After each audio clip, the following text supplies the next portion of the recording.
noches, te doy la bienvenida una vez más a Comunidad Será. Nosotros somos una comunidad que ha tomado la decisión de alejarse de todas las tradiciones que generación tras generación se nos han venido heredando. Seguramente, si tú has venido siguiéndonos, ya sabes quién soy. Yo soy Juan Torres y el día de hoy tengo la tarea de leer un poco más acerca de la Escritura. Tengo la instrucción de parte de Dios de leer unos cuantos versículos y hacerte saber qué es lo que nosotros consideramos que se tiene que interpretar, alejándonos de todos los dogmas y todas las tradiciones y todas las cosas que hoy hacemos por simple costumbre o que interpretamos por simple costumbre. Así es que ten la disposición y sobre todo ten la herramienta principal, que es la Biblia, a la mano, porque a nosotros nos gusta que vayas leyendo la Biblia junto con nosotros. Yo considero que es mucho más provechoso que destinemos el tiempo, o que aprovechemos el tiempo más bien, leyendo la Escritura, no poniéndote enfrente un show a base de estímulos visuales que realmente yo considero que distraen. Yo soy muy partidario de la idea de que la palabra de Dios llega a través del sentido del oído.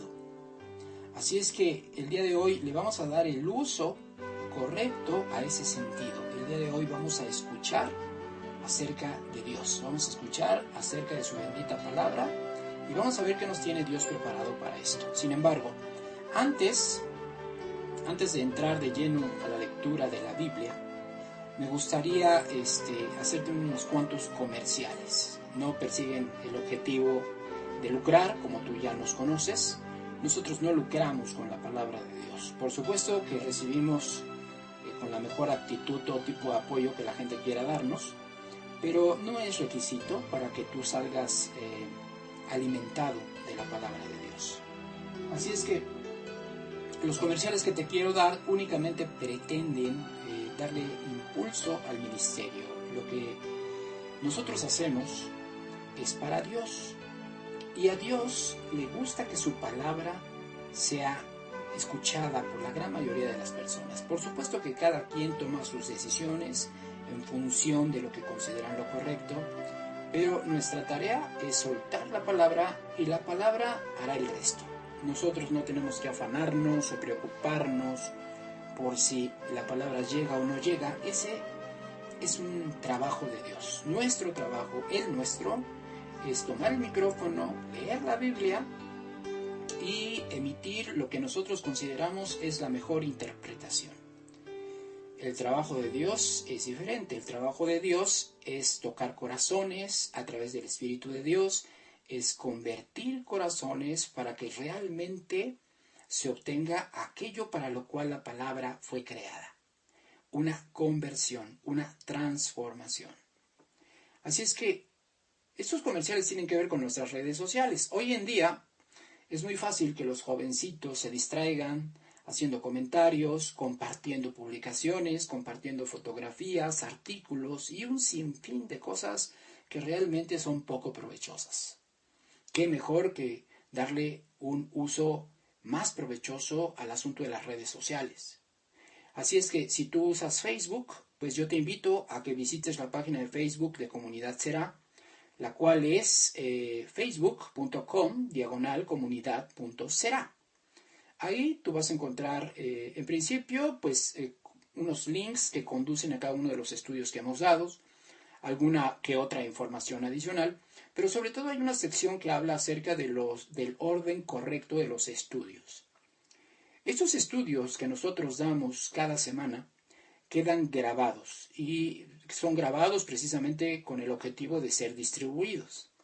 La distribución no la hacemos nosotros simplemente colocamos los estudios en las plataformas que consideramos adecuadas.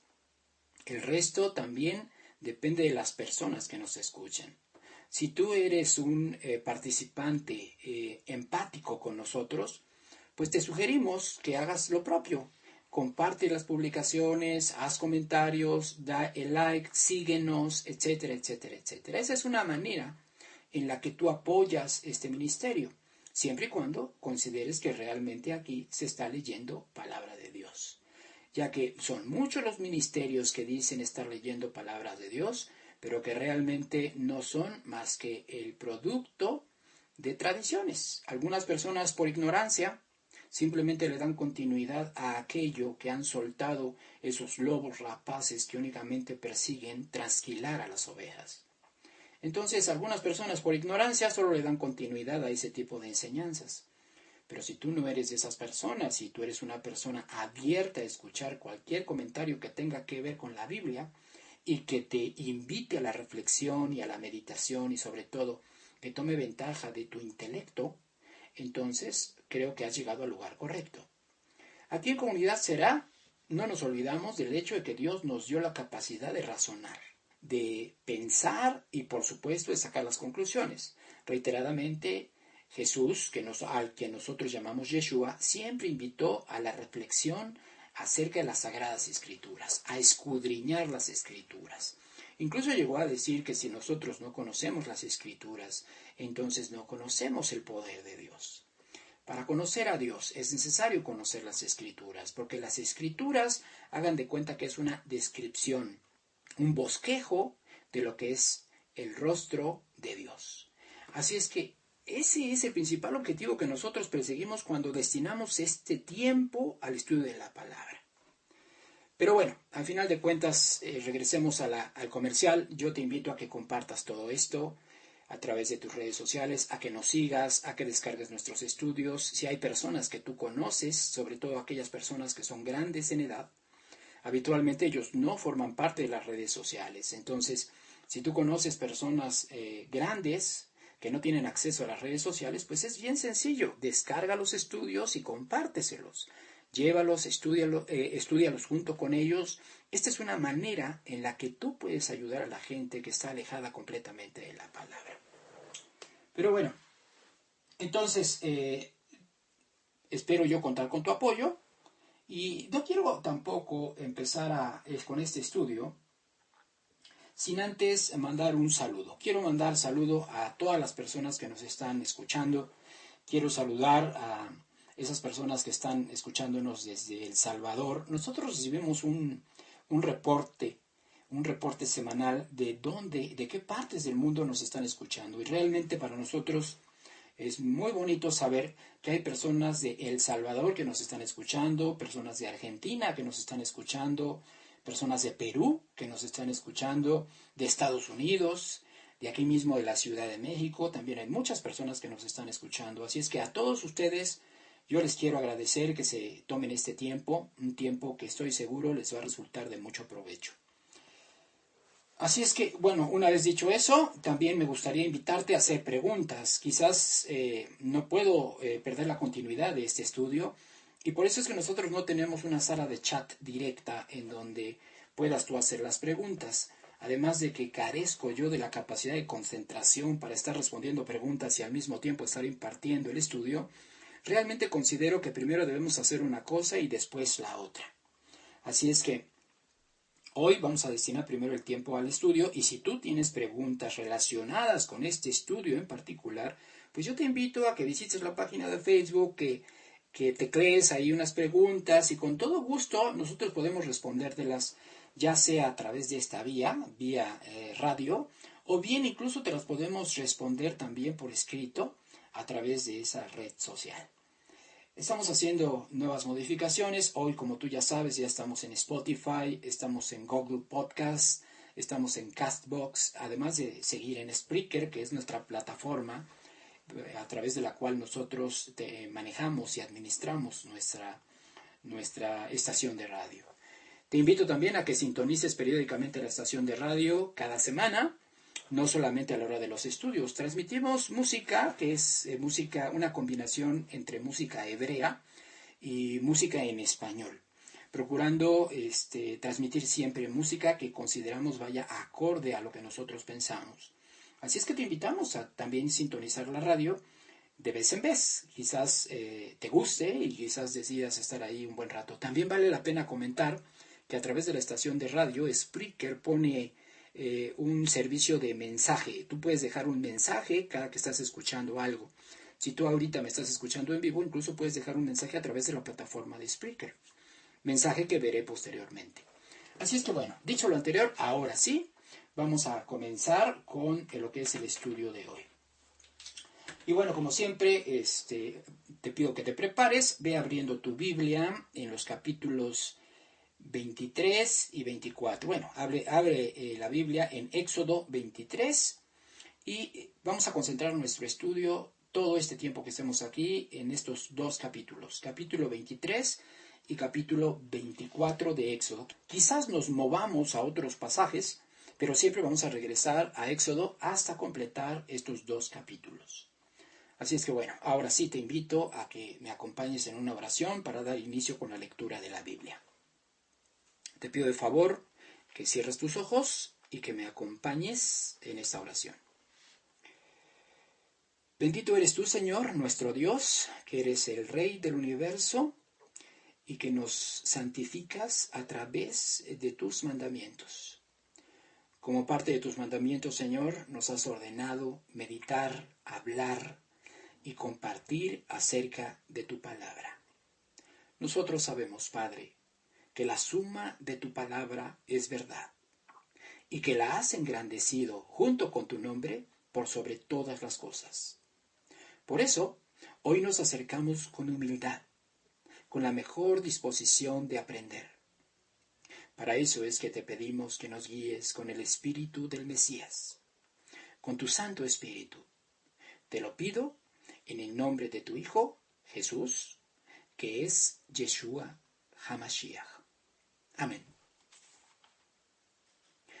Bueno, ahora sí vamos a comenzar con la lectura de la Biblia y vámonos al capítulo 23. 23, versículo 1. Capítulo 23, versículo 1.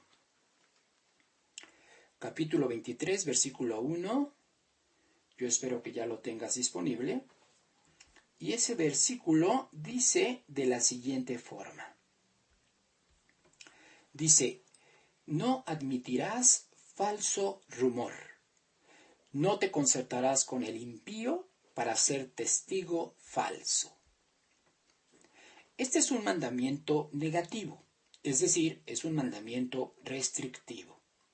Nos prohíbe dar oído a rumores que afectan la reputación de alguna persona. Es muy posible que este mandamiento se estableció pensando en lo que puede suceder en un tribunal, en cuyo caso esta prohibición estaría enfocada a no escuchar a un litigante mientras el otro está ausente. Esto tiene sentido cuando se lee en la segunda parte de este versículo, en donde se nos dice que no debemos ponernos de acuerdo con aquel que alega una reclamación falsa. No podemos servir como falsos testigos. Versículo 2. No seguirás a los muchos para hacer mal, ni responderás en litigio inclinándote a los más para hacer agravios. Este segundo versículo nos confirma que nuestra interpretación del primero es correcta, es decir, estos versículos se dan para un escenario de litigio. No seguirás a los muchos para hacer el mal, significa que si descubrimos que gente malvada está pervirtiendo un juicio, no podemos estar a favor de ellos tan solo porque son mayoría. Ni responderás en litigio inclinándote a los más para hacer agravios, significa que si te preguntan acerca de un juicio, tu opinión no puede hacerse solo considerando la postura de la mayoría. Si consideras que la mayoría está haciendo agravios, tu opinión debe estar apegada a la verdad. Versículo 3. Ni al pobre distinguirás en su causa. No podemos inclinar la balanza a favor de un pobre tan solo por el hecho de ser pobre. Nuestro juicio debe ser hecho con imparcialidad, considerando solo los hechos verdaderos. Versículo 24. Si encontrares el buey de tu enemigo o su asno extraviado, vuelve a llevárselo. Si vieres el asno del que te aborrece caído debajo de su carga, ¿le dejarás sin ayuda? Antes bien, le ayudarás a levantarlo. No pervertirás el derecho de tu mendigo en su pleito. En el versículo 3 ya se nos había advertido de no favorecer al pobre tan solo por ser pobre. Ahora, en este versículo 6, se nos dice que no debemos hacer lo contrario. Es decir, no podemos pervertir el derecho del mendigo tan solo porque consideremos que es incapaz de defenderse. Versículo 7. De palabra de mentira te alejarás, y no matarás al inocente y justo, porque yo no justificaré al impío. Siguiendo en el contexto de un juicio, este versículo nos dice que si una persona es encontrada inocente y justa a través de un tribunal, así se le debe considerar. No se puede, por venganza, matar a esa persona que ha sido declarada inocente y por algún motivo alguien pueda pensar que el juicio se equivocó. Por eso Dios nos dice al final de este versículo, yo no justificaré al impío. Esto quiere decir que en caso de que el tribunal se hubiera equivocado o en caso de que el juicio se hubiere pervertido y como consecuencia de esto el acusado es declarado inocente, no tenemos que tomar la justicia en nuestra propia mano. Dios nos dice con esto, yo quedo a cargo de su juicio. Versículo 8. No recibirás presente, porque el presente ciega a los que ven y pervierte las palabras de los justos. La manera correcta de interpretar este versículo es no recibirás soborno. Esta restricción está dirigida a los jueces o todo aquel que puede servir de testigo en un tribunal. En este versículo se dice que el presente ciega a los que ven y pervierte las palabras. Esto quiere decir que este mandamiento de no recibir presente se hace pensando en el juez o en el testigo que puede influir para pervertir el veredicto. Versículo 9. Y no angustiarás al extranjero, porque vosotros sabéis cómo es el alma del extranjero, ya que extranjero fuisteis en la tierra de Egipto. Constantemente la Torá nos indica que debemos dar un buen trato al extranjero. Extranjero es todo aquel que no nació en nuestro país. Así lo definimos actualmente. ¿Será lo mismo que dice el hebreo en esta parte? La palabra hebrea que fue traducida al español como extranjero es la palabra ger. Esta palabra fue traducida por la Septuaginta como prosélito. Un prosélito es una persona que se ha convertido al judaísmo, es decir, es una persona que ha abandonado el politeísmo y que llega a servir al Dios de Israel.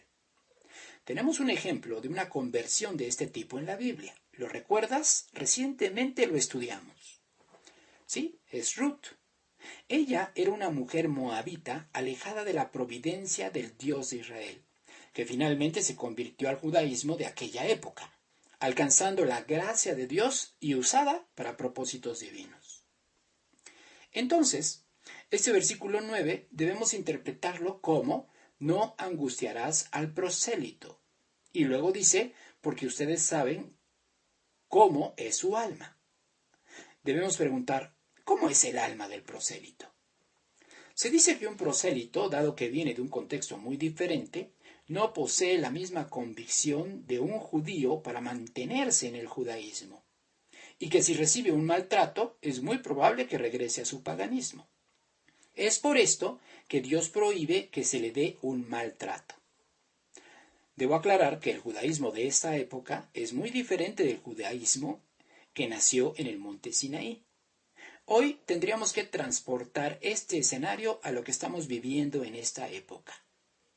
De esta forma, tendríamos que entender que esto es una prohibición de dar un maltrato a alguien que recién se está acercando a la Biblia. Si una persona que está en sus inicios bíblicos recibe un maltrato, es muy probable que se desaliente y termine por olvidar el asunto. Aunque esta no es la única modalidad en la que podemos desalentar o desilusionar a una persona que se encuentra en un proceso de conversión. Otro ejemplo es cuando alguien llega a las raíces hebreas. Lo menos indicado es confundirlo con expresiones exageradas del hebreo que terminen por desalentarlo. El hebreo debe ser usado para clarificar la interpretación bíblica, pero no para deslumbrar a nadie. Versículo 10. 6 años sembrarás tu tierra y recogerás su cosecha. Mas el 7º año la dejarás libre, para que coman los pobres de tu pueblo, y de lo que quedare comerán las bestias del campo. Así harás con tu viña y con tu olivar. Lo que leemos en el versículo 10 como «y recogerás su cosecha», también podría haberse traducido como «almacenarás su cosecha». Esto tiene más sentido, ya que en el versículo 11 se nos dice que en el 7º año la tierra debía dejarse libre. 6 años se sembraría la tierra, pero al 7º tenía que dejarse libre. A este año 7º es que se le conoce como año sabático. De la misma manera que Dios le ordenó a Israel no salir a recoger maná en el día 7º, también les ordenó no sembrar la tierra en el año 7º. Sin duda, esta es una instrucción poco convencional. Si hoy en día le dices a un campesino que debe dejar libre la tierra cada 6 años, lo primero que preguntaría sería, ¿de qué voy a vivir? ¿Qué voy a comer? De la misma forma que Dios proveía suficiente maná durante el 6º día para que los israelitas tuvieran suficiente alimento durante el Shabbat, así Dios proveía abundantes cosechas durante el 6º año para que pudieran tener alimento durante el año sabático. De esta manera, Dios obtenía reposo para la tierra, y al mismo tiempo salían beneficiados los pobres y las bestias del campo. Los pobres obtenían alimento de lo que la tierra daba de manera natural, y las bestias, además de la comida que podían obtener, obtenían un descanso de 1 año, ya que no tenían que ser usados para arar la tierra ni para cargar las cosechas. Ese descanso era extensivo para el agricultor. Durante todo 1 año podía disfrutar del fruto de la tierra sin trabajarla.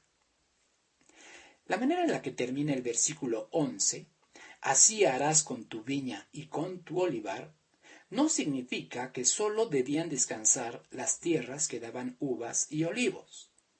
El versículo 10 nos habla de sembrar la tierra. El término sembrar es aplicable para el caso de los granos y las verduras, pero para el caso de las viñas y los olivares se usa el término plantar. Es por eso que debemos entender que el mandamiento de dejar libre la tierra el 7º año no solo aplica para viñas y olivares, sino para todo tipo de siembras y plantíos. Dios es el dueño de toda la tierra, y Él nos dio las instrucciones más adecuadas para preservarla y mantenerla productiva. Actualmente nadie deja descansar la tierra, y por lo tanto, ésta ha resultado sobreexplotada. La erosión es uno de los principales motivos por los que la tierra ha disminuido su producción de alimento, tanto en cantidad como en calidad. Estoy seguro que un descanso cada 7 años le daría la oportunidad de regenerarse.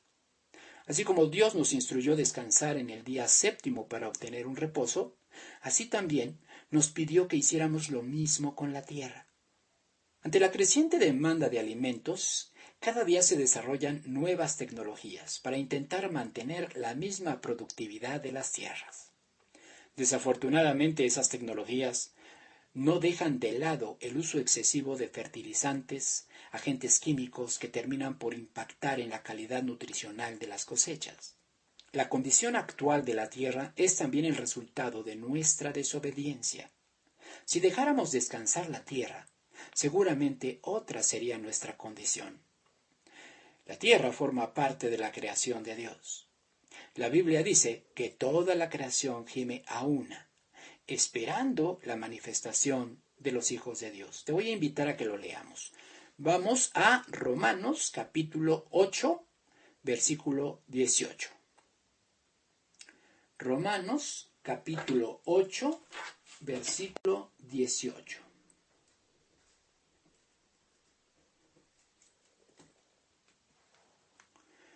Romanos capítulo 8, versículo 18.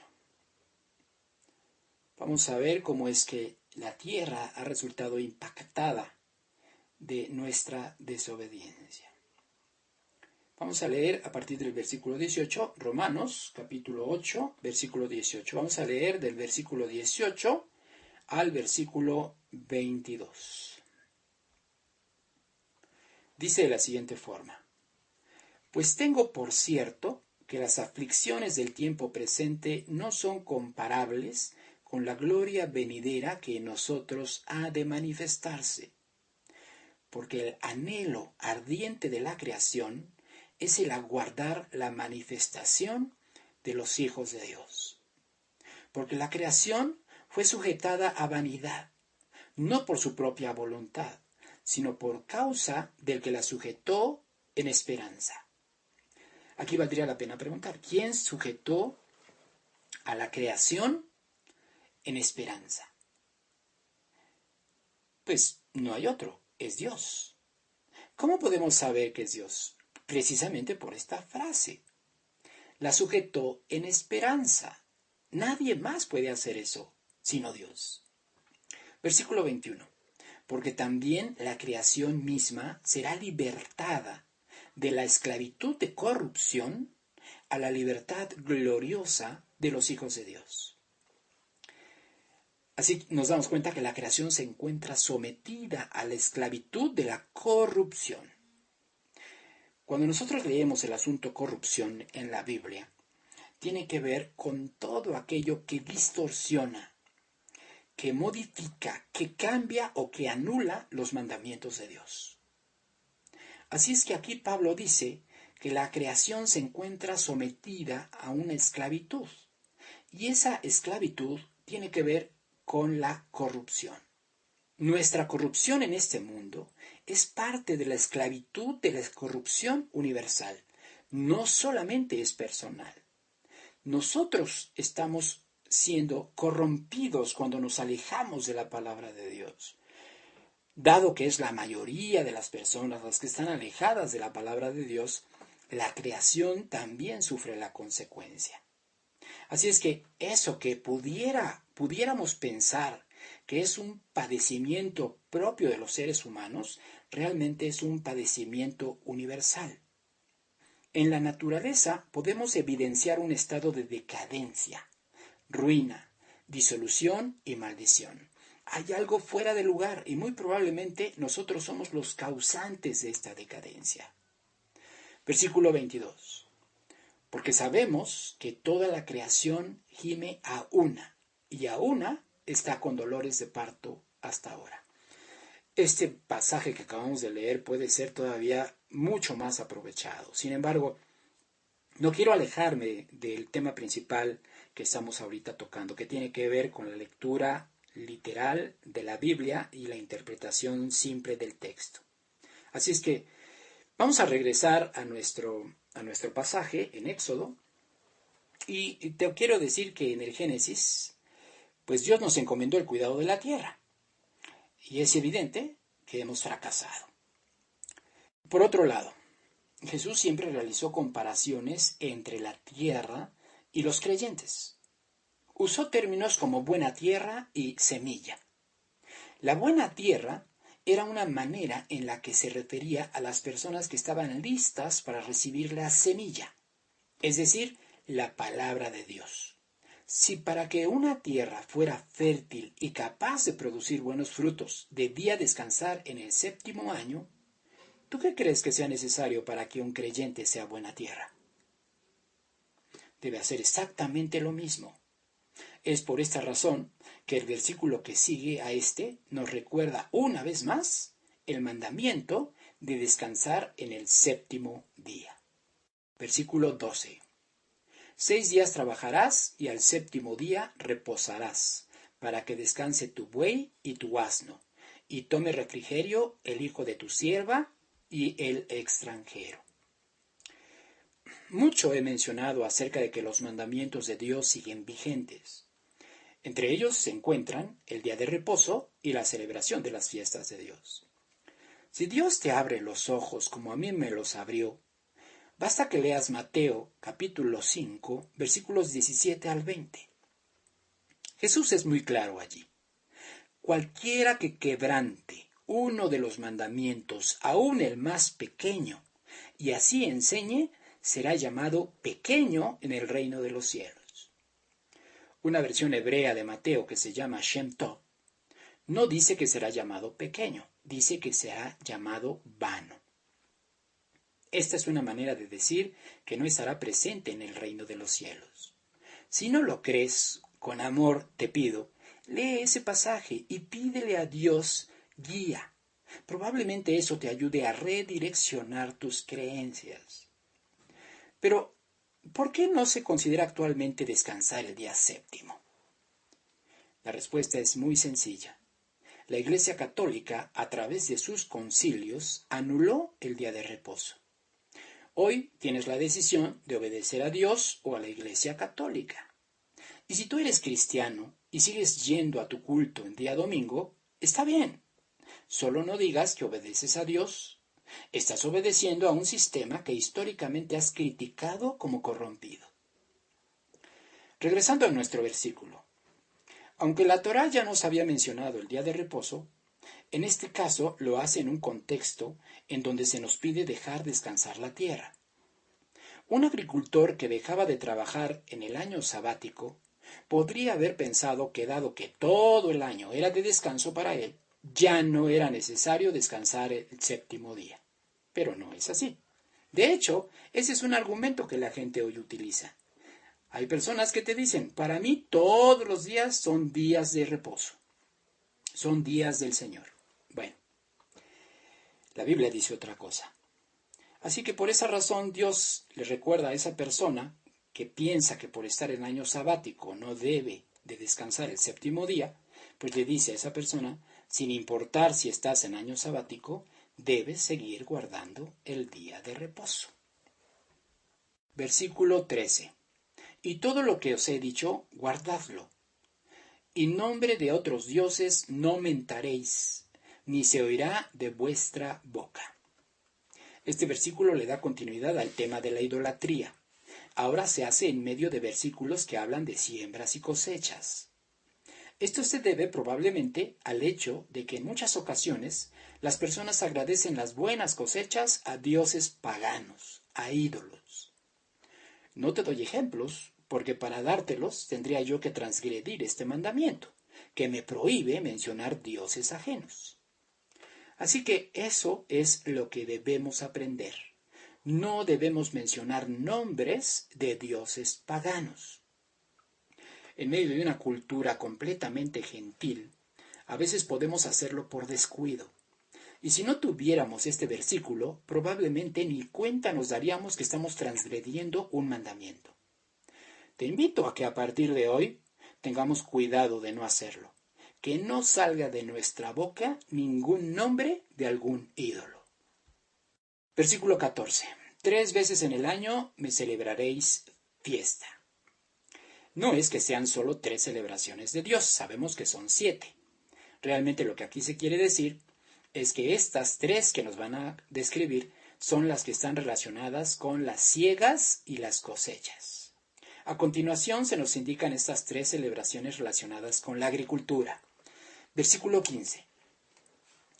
La fiesta de los panes sin levadura guardarás, 7 días comerás los panes sin levadura, como yo te mandé, en el tiempo del mes de Abib, porque en él saliste de Egipto, y ninguno se presentará delante de mí con las manos vacías.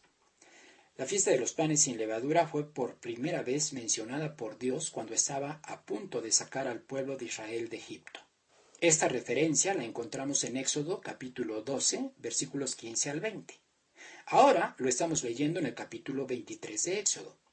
Es por eso que Dios dice en este versículo, como yo te mandé. Esta fiesta no debe ser considerada como una de las 3 fiestas que nos anuncia el versículo 14. Aquí se hace mención de esta semana porque dentro de ella se ubica la primera celebración relacionada con la siega. Versículo 16. También la fiesta de la siega, los primeros frutos de tus labores, que hubieres sembrado en el campo, y la fiesta de la cosecha a la salida del año, cuando hayas recogido los frutos de tus labores del campo. La fiesta de la siega es una referencia a dos fiestas. La fiesta de los primeros frutos, que se ubica dentro de la semana de los panes sin levadura, y la fiesta que se conoce en el cristianismo como la fiesta de Pentecostés, cuyo nombre hebreo es Shavuot. En ambas celebraciones se presentaban las primicias del fruto de la tierra.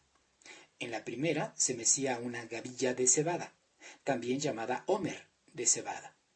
En la segunda se ofrecían 2 panes de trigo con levadura. La fiesta de la cosecha, la salida del año, a la que se refiere este versículo, es la que corresponde a la fiesta de los tabernáculos, conocida con su nombre hebreo, Sukkot. Cuando se celebraba la fiesta de los tabernáculos, ya se habían recogido los frutos de las cosechas de uvas, aceitunas, higos, granadas y dátiles. La celebración de Sukkot marca el fin del ciclo de celebraciones anuales. Cada celebración de Dios encuentra un cumplimiento profético en Jesús. Por este motivo, es muy importante tener conocimiento de ellas, pero no solo debemos conocerlas, sino que debemos celebrarlas, ya que en Levítico 23 se nos ordena celebrarlas donde quiera que habitemos y de manera perpetua. De hecho, todos los conceptos agrícolas persiguen un objetivo profético. De ahí que es muy recomendable familiarizarnos con todos los términos agrícolas que se mencionan en la Biblia. Te voy a mencionar unos cuantos. Ve tomando nota mental de cada uno de ellos. Hoy te voy a enseñar un poco de profecía. Vamos a empezar por definir lo que es una era. Una era es una tierra, un campo que se utilizaba para trillar las mies. Las mies es el cereal que ya está maduro y listo para ser segado. Estos cereales pueden ser cebada, trigo, avena, etc. Jesús se refirió al trigo como los hijos del reino. Así es que toma nota de esto. Cizaña es una planta de espigas anchas con granos tóxicos que crece junto con los cereales e impide su crecimiento. Jesús se refirió a la cizaña como los hijos del malo. Trillar es el acto de quebrar las mies y separar el grano de la paja. Metafóricamente, se puede entender como la separación del trigo y la cizaña. Si Jesús dijo que el trigo son los hijos del reino y la cizaña son los hijos del malo, entonces cada que leamos en la Biblia el término trillar, tendríamos que aludir mentalmente a esa separación entre los hijos del reino y los hijos del malo. Otro término agrícola es segar. Segar es el acto de cortar las mies o las hierbas. Esto se lleva a cabo usando una herramienta llamada hoz o guadaña. Jesús dijo que los segadores serían los ángeles. Hoz o guadaña es un instrumento filoso y curvo usado para la siega. Siega es el acto de segar la mies. Jesús dijo que la siega es el fin del siglo, refiriéndose al día del juicio a las naciones. Gavilla. Su nombre hebreo es homer, manojo de poco más de 2 kilos de cebada, trigo o de cualquier cereal. Cosecha. La recolección de frutos que se recogen de la tierra. Viña. Terreno plantado de vides. Vid, planta cuyo fruto es la uva. Vendimia, recolección de uvas. Lagar. Este término lagar también es importante. Lagar es un lugar destinado para pisar la uva, prensar la aceituna o machacarla. Se machacaba también la manzana. Así se obtiene el mosto, el aceite de oliva y la sidra. El profeta Isaías dijo que en el día de la venganza, el Señor pisaría con su ira a los pueblos, derramando su sangre. Mosto es el zumo exprimido de la uva antes de que fermente. Técnicamente hablando, estamos hablando del vino. Ahora, teniendo todos estos conceptos claros, entenderemos muchos elementos proféticos. Y aquí te voy a dar una tarea. Ve buscando Apocalipsis capítulo 14. Ya nos dimos cuenta de todos los símbolos que hay atrás de la agricultura. Quizá por eso Dios puso tanto énfasis en la celebración de los primeros frutos. Hoy, después de que definimos varios de los conceptos agrícolas que se mencionan en la Biblia, vamos a ver si eso nos ayuda un poquito a interpretar la profecía como tal. Y para eso estamos yendo a Apocalipsis, capítulo 14, versículo 14. Apocalipsis, capítulo 14, versículo 14. Vamos a leer hasta el versículo 20. Dice de la siguiente forma: Miré, y he aquí una nube blanca, y sobre la nube uno sentado semejante al Hijo del Hombre, que tenía en la cabeza una corona de oro, y en la mano una hoz aguda. ¿Ok? Versículo 15. Y del templo salió otro ángel, clamando a gran voz al que estaba sentado sobre la nube: Mete tu hoz y siega, porque la hora de segar ha llegado, pues la mies de la tierra está madura. Y el que estaba sentado sobre la nube metió su hoz en la tierra, y la tierra fue segada. Salió otro ángel del templo que está en el cielo, teniendo también una hoz aguda. Y salió del altar otro ángel que tenía poder sobre el fuego, y llamó a gran voz al que tenía la hoz aguda, diciendo: Mete tu hoz aguda y vendimia los racimos de la tierra, porque sus uvas están maduras. Y el ángel arrojó su hoz en la tierra, y vendimió la viña de la tierra, y echó las uvas en el gran lagar de la ira de Dios.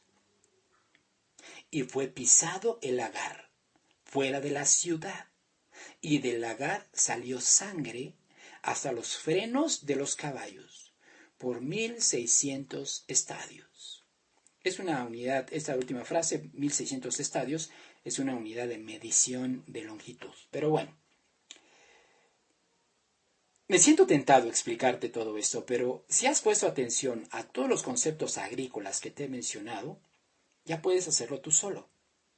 Si no puedes hacerlo en este momento, te invito a repasar este estudio cuando ya se encuentre disponible para su descarga. Y te vas a dar cuenta que ya aprendiste un poco de profecía. Hoy debemos darle gracias a Dios por este regalo que nos ha dado. Regresemos a Éxodo, capítulo 23, versículo 20. Éxodo, capítulo 23, versículo 20. He aquí yo envío mi ángel delante de ti para que te guarde en el camino y te introduzca en el lugar que yo he preparado. En Éxodo 33, 3, Dios le dice al pueblo de Israel que no subiría con ellos porque eran un pueblo de dura cerviz, y existía la posibilidad de que Dios los consumiera en el camino. Este fue el resultado del pecado que cometieron al hacerse un becerro de oro. Pero en este versículo 23-20, el pueblo no había pecado aún. Así que Dios, al decirle a Moisés que enviaría a su ángel, le estaba diciendo que eventualmente el pueblo pecaría. El caso es que finalmente Dios envió a un ángel para que fuera él quien los introdujera en la tierra prometida. Reiteradamente en la Escritura se hace referencia al ángel del Eterno como el ángel de Yahweh. No hemos tenido problema para asociar las escenas en donde se menciona a este ángel de Yahweh como el mismo Mesías Jesús.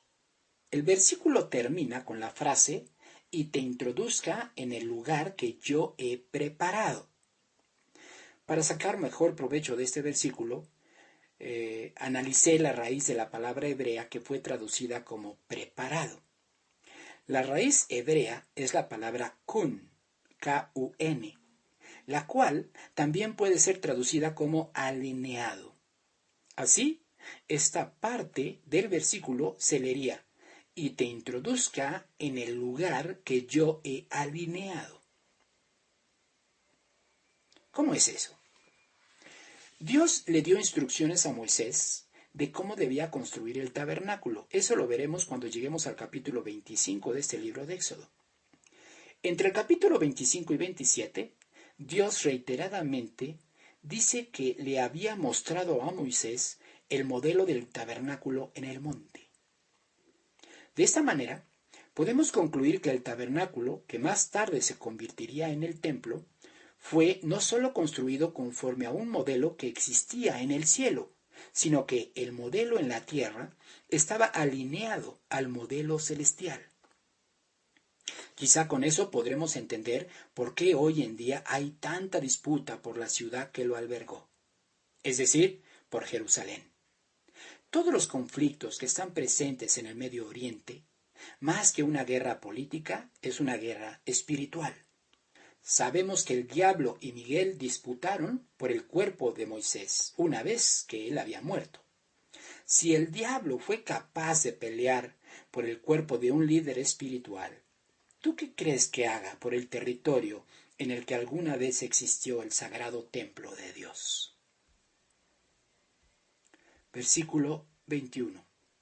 Guárdate delante de él y oye su voz. No le seas rebelde, porque él no perdonará vuestra rebelión, porque mi nombre está en él. Se dice que este ángel no perdonaría la rebelión. Los ángeles son solamente un conducto para cumplir con la voluntad del Eterno. Es por esta razón que este versículo termina con la frase mi nombre está en él. Esta es una manera de decir que la esencia del Creador estaba asociada a este ángel. ¿Y cuál es la esencia de Dios? Precisamente esto que estamos leyendo. Todo el conjunto de instrucciones que Dios nos da nos revelan la esencia de nuestro Hacedor. Versículo 22. Pero si en verdad oyeres su voz e hicieres todo lo que yo te dijere, seré enemigo de tus enemigos y afligiré a los que te afligieren. Porque mi ángel irá delante de ti y te llevará a la tierra del amorreo, del eteo, del fereceo, del cananeo, del heveo y del jebuseo, a los cuales yo haré destruir. No te inclinarás a sus dioses, ni los servirás, ni harás como ellos hacen. Antes los destruirás del todo, y quebrarás totalmente sus estatuas.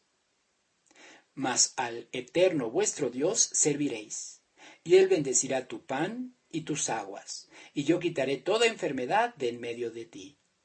No habrá mujer que aborte, ni estéril en tu tierra, y yo completaré el número de tus días.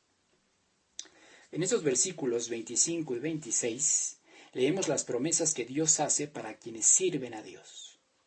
Bendecirá nuestro pan y nuestras aguas, quitará las enfermedades de en medio de nosotros, no habría abortos ni mujeres estériles.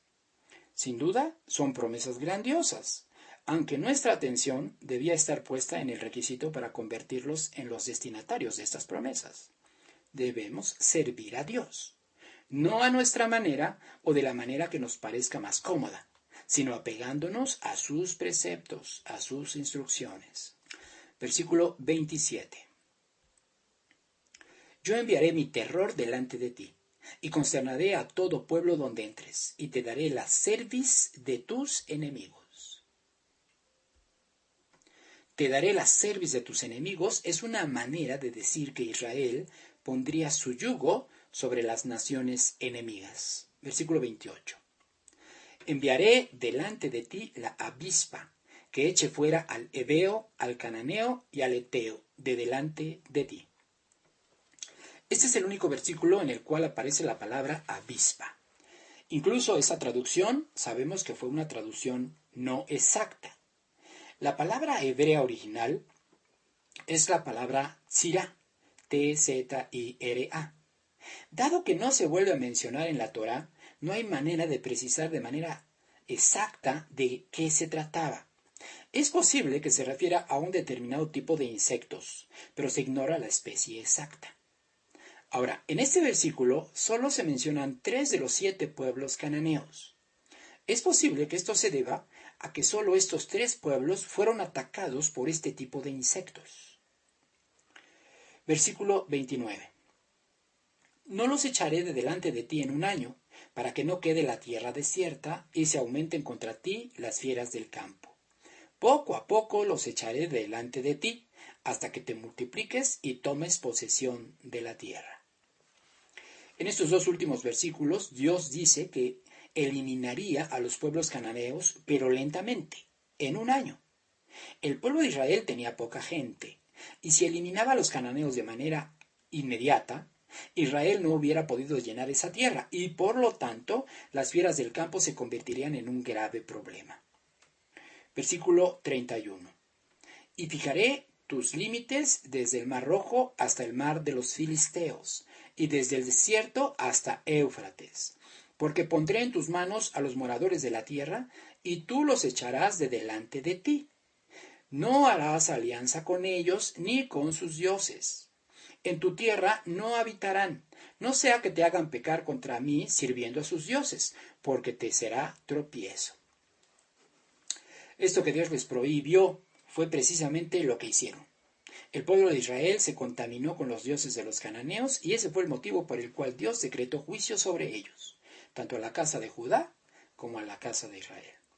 Con esto terminamos el capítulo 23 y vamos ahora al capítulo 24.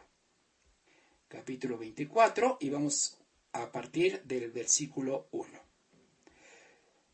Dijo el Eterno a Moisés: sube ante el Señor, tú y Aarón, Nadab y Abiú y 70 de los ancianos de Israel, y os inclinaréis desde lejos.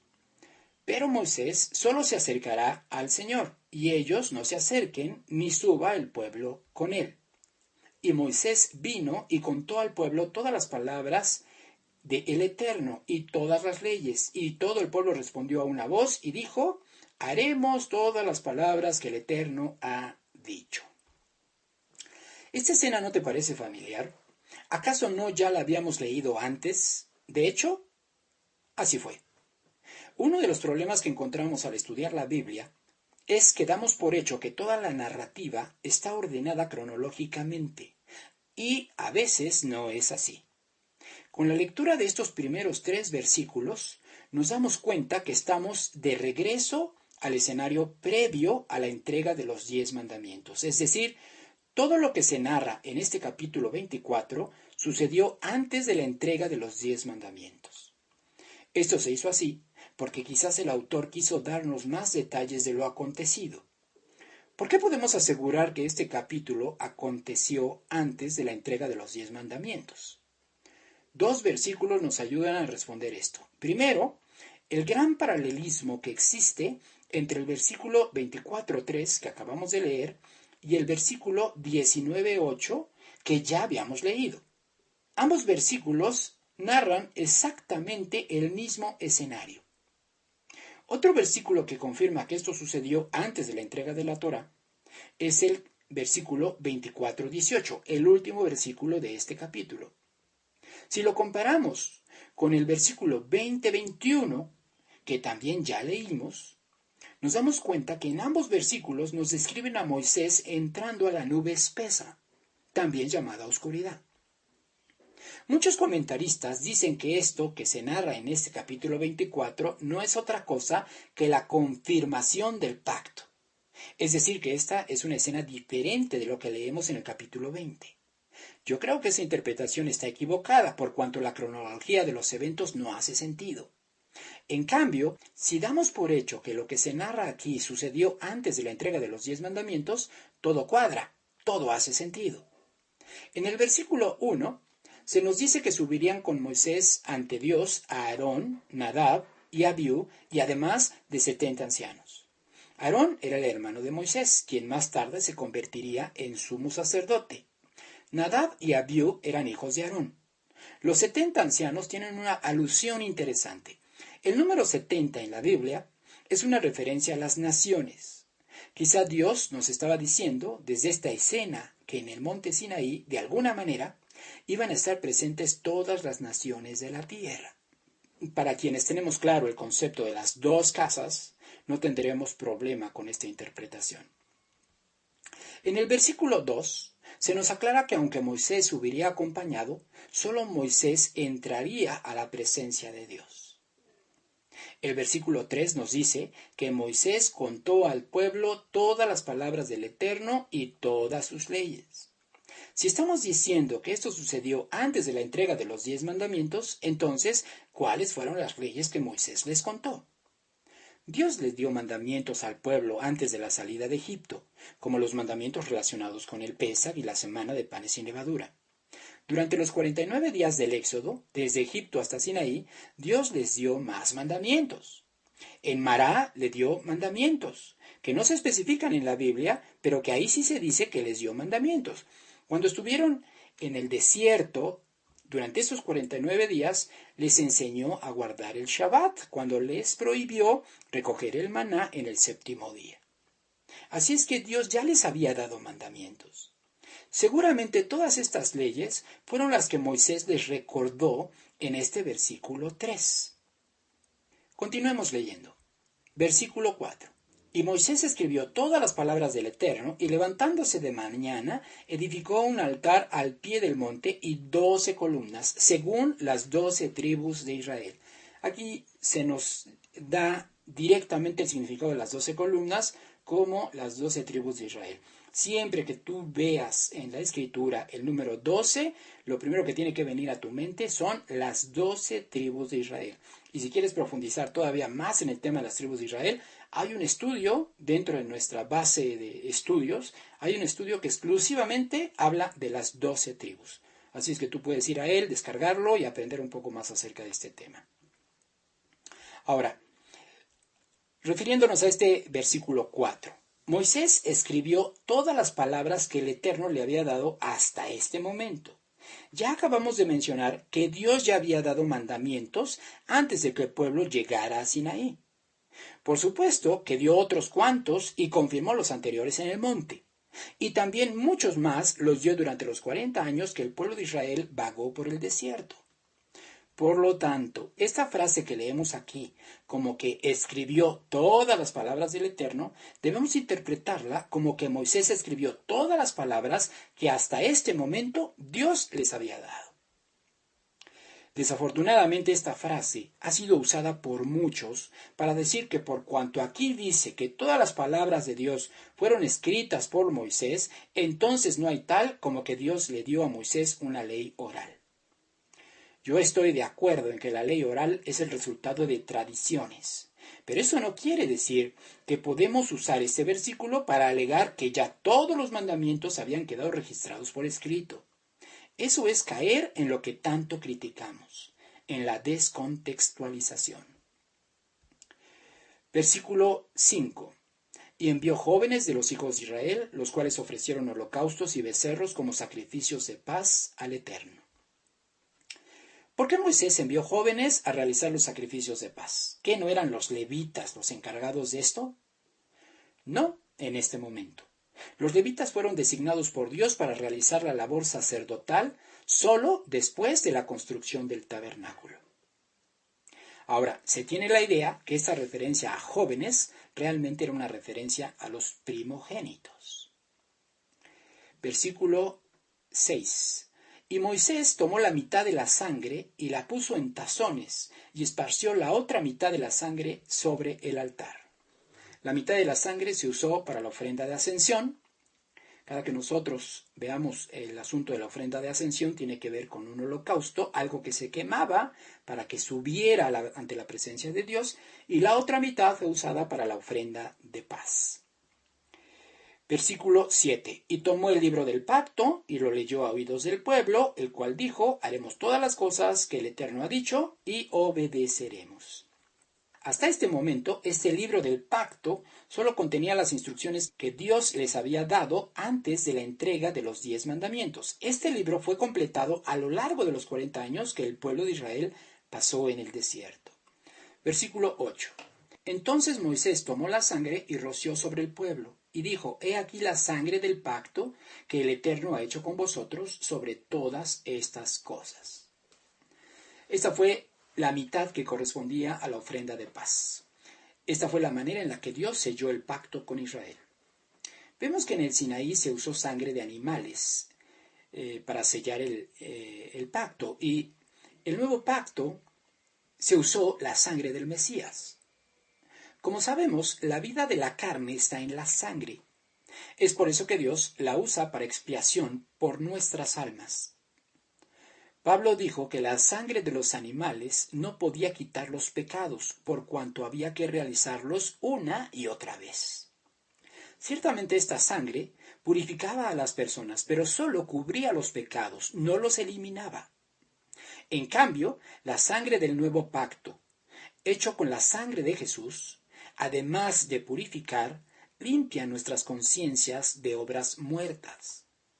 Esta es una manera muy particular en la que Pablo describe el papel que el Espíritu de Dios desempeña en nuestras vidas, siempre guiándonos hacia aquello que es para vida, hacia los mandamientos.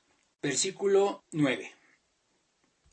Y subieron Moisés y Aarón, Nadab y Abiú, y 70 de los ancianos de Israel. Y vieron al Dios de Israel, y había debajo de sus pies como un embaldosado de zafiro, semejante al cielo cuando está sereno. Mas no extendió su mano sobre los príncipes de los hijos de Israel.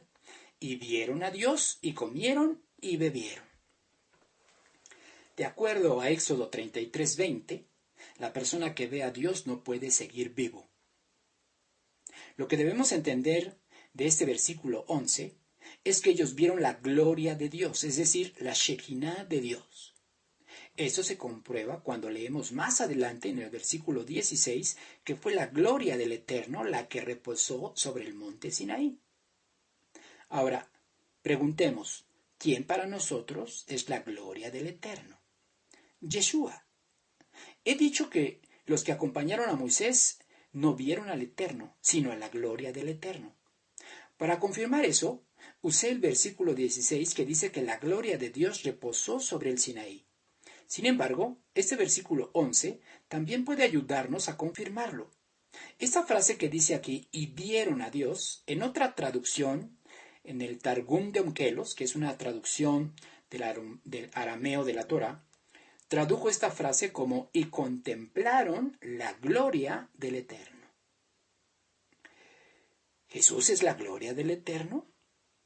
Bueno, vamos a ver qué dice Pablo. Vamos a buscar Hebreos capítulo 1. Hebreos capítulo 1.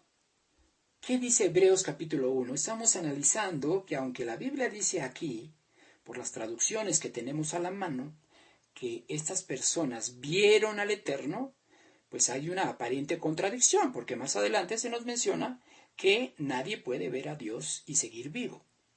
Así es que hemos concluido que lo que realmente vieron fue a la gloria de Dios. Y hemos identificado a la gloria de Dios como el mismísimo Mesías, es decir, Jesús, cuyo nombre en hebreo es Yeshua. Versículo 1 de Hebreos capítulo 1 dice así.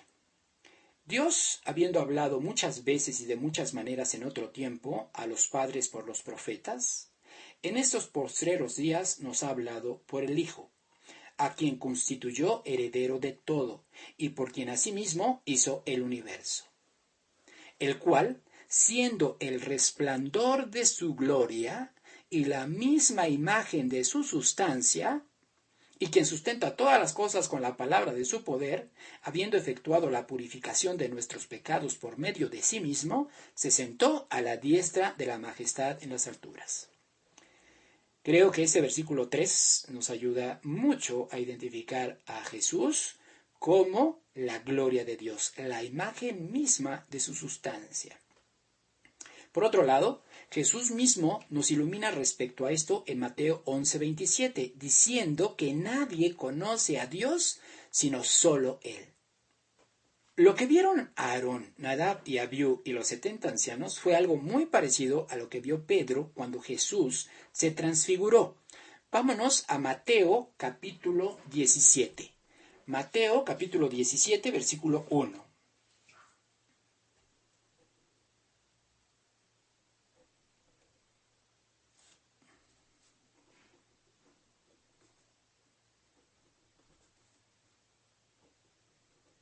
Mateo capítulo 17, versículo 1. Dice de la siguiente forma. Vamos a leer hasta el 9. 6 días después, Jesús tomó a Pedro, a Jacobo y a Juan, su hermano, y los llevó aparte a un monte alto.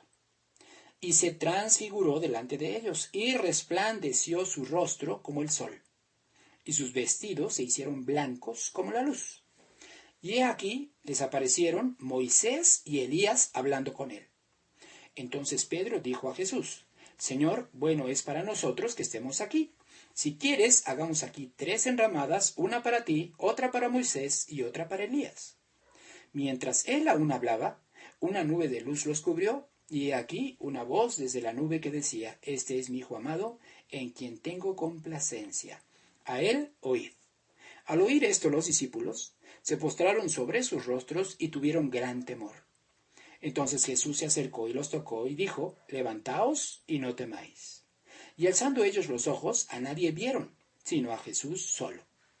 Cuando descendieron del monte, Jesús les mandó diciendo: No digáis a nadie la visión, hasta que el Hijo del Hombre resucite de los muertos. Así es que esto que vieron Pedro, Jacobo y Juan, pues seguramente fue lo mismo que vieron estas personas que estaban al pie del monte Sinaí. Versículo 12. Entonces el Señor dijo a Moisés: Sube a mi monte y espera allá, y te daré tablas de piedra y la ley y mandamientos que he escrito para enseñarles. Los 10 mandamientos fueron dados entre el versículo 11 y el versículo 12 de este capítulo. Por eso Dios ahora le dice a Moisés que le va a dar tablas de piedra. Esto nos vuelve a confirmar que el libro sobre el cual se confirmó el pacto no estaba completo aún. Versículo 13. Y se levantó Moisés con Josué su servidor, y Moisés subió al monte de Dios. Y dijo a los ancianos: Esperadnos aquí hasta que volvamos a vosotros. Y aquí Aarón y Hur están con vosotros. El que tuviese asuntos, acuda a ellos. Entonces Moisés subió al monte, y una nube cubrió el monte. Y la gloria del Señor reposó sobre el monte Sinaí, y la nube lo cubrió por 6 días. Y al 7º día llamó a Moisés de en medio de la nube. Y la apariencia de la gloria del Eterno era como un fuego abrasador en la cumbre del monte a los ojos de los hijos de Israel. Y entró Moisés en medio de la nube y subió al monte. Y estuvo Moisés en el monte 40 días y 40 noches. Ya habíamos visto que en el Sinaí había 3 niveles de oscuridad: tinieblas, nube y oscuridad.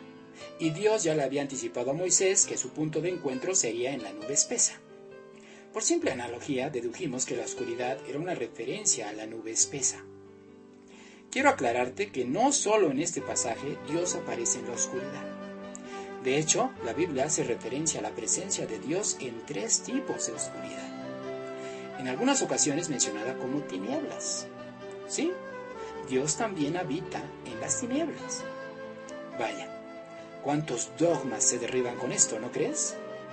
Bueno, la Biblia menciona la presencia de Dios en 3 tipos de tinieblas. La tiniebla espesa de Génesis 15:12, que no leerás en la Reina Valera, mejor busca una traducción de la Septuaginta, la cual en este caso está más cercana a la traducción más precisa. En este versículo de Génesis 15:12 tenemos las tinieblas pesadas que estuvieron presentes cuando Dios hizo un pacto con Abraham. También tenemos las tinieblas que incluso fueron tangibles, es decir, que se pudieron tocar. Esto lo ves en Éxodo capítulo 10, versículo 21. Y las tinieblas que aparecen aquí, las tinieblas espesas, tal cual dice en el hebreo, en todas ellas Dios estuvo presente. Y bueno, con esto llegamos a la conclusión de este capítulo 24. Creo yo, no sé qué opines tú, pero creo yo que hemos aprendido muchas cosas de la lectura de estos 2 capítulos. Así es que recuerda que todo lo que aprendemos no es únicamente para que vayamos y lo enterremos en la tierra, ¿sí? Para los que han escuchado los estudios de las parábolas del Señor, sabrán a qué me refiero. No podemos enterrar un gran tesoro, tenemos que hacerlo producir. tenemos que ser elementos activos en la propagación de la palabra de Dios. Bueno, vamos a cerrar este estudio con una oración.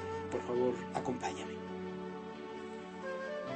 Padre Celestial, Abino, te damos gracias por habernos permitido aprender un poco más acerca de tu esencia, de tu gloria, de tu Shekinah y de tu Kabod.